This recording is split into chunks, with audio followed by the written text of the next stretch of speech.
முறியடித்து வரலாற்று சாதனை படைத்த பிரதமர் மோடிக்கு பாஜக தேசிய துணைத் தலைவர் அப்துல்லா குட்டி வாழ்த்து தெரிவித்துள்ளார்.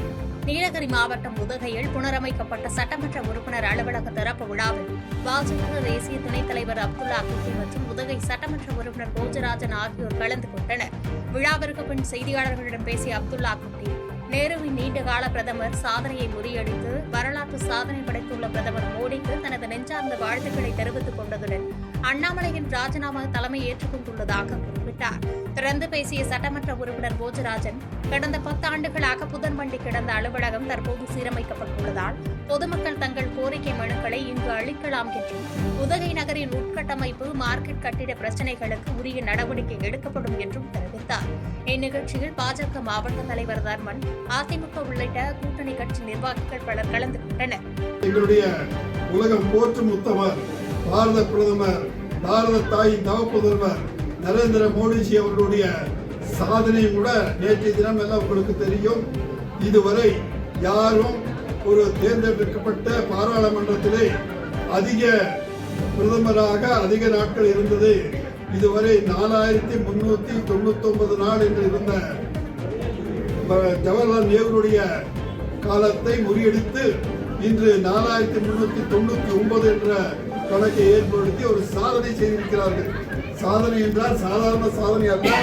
பாரத மக்களுக்கு என்னென்ன தேவைகளோ இன்று உலகமே வியக்கின்ற அளவிலே எந்த பெரிய பிரச்சனைகளும் இல்லாமல் சிறப்பாக நடந்து கொள்வதற்கு அவர்கள் எல்லாம் செய்திருக்கிறார்கள். நெல்லை மேலப்பாளையத்தில் குண்டும் குழியுமான சாலையால் ஏற்பட்ட விபத்தில் 1.5 வயது குழந்தை கார் ஏறி உயிரிழந்ததை அடுத்து கொட்டும் மழையையும் பொருட்படுத்தாமல் உறவினர்கள் மற்றும் பொதுமக்கள் சாலை மறியல் போராட்டத்தில் ஈடுபட்டது பரபரப்பை ஏற்படுத்தியது. நெல்லை மாவட்டம் பத்தமடை பகுதியைச் சேர்ந்த ஷேக் முஹேதீன் என்பவர் தனது குடும்பத்துடன் இருசக்கர வாகனத்தில் சென்றபோது மேலப்பாளையம் அருகே குண்டும் குழியுமாக இருந்த சாலையில் நிலை தடுமாறியுள்ளார். அப்போது பின்னால் வந்த அடையாளம் தெரியாத கார் மோதியதில் அவரது 1.5 வயது மகள் ரெசிமா இருசக்கர வாகனத்திலிருந்து எதிர்பாராதமாக கீழே விழுந்ததில் வாகனம் ஏறி சம்பவ இடத்திலேயே பரிதாபமாக உயிரிழந்துள்ளார்.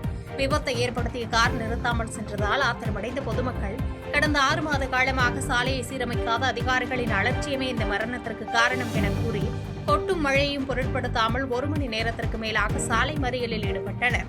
சம்பவ இடத்திற்கு வந்த மேலப்பாளையம் போலீசாரும் நெடுஞ்சாலைத்துறை அதிகாரிகளும் பொதுமக்களுடன் கடும் வாக்குவாதத்திற்கிடையே பேச்சுவார்த்தை நடத்தியிருந்த நிலையில் விபத்தில் குழந்தையை பறிகொடுத்து மயக்கமடைந்த பெற்றோருக்கு முதலுதவி சிகிச்சை அளிக்கப்பட்டது.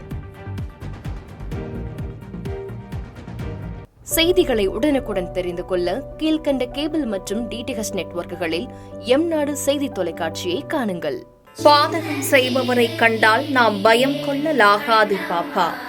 மோதி மிதித்து விடு பாப்பா, அவர் முகத்தில் உமிழ்ந்து விடு பாப்பா. அண்மை செய்திகளை உடனுக்குடன் தெரிந்து கொள்ள இணைந்திருங்கள் எம்நாடு தொலைக்காட்சியுடன்.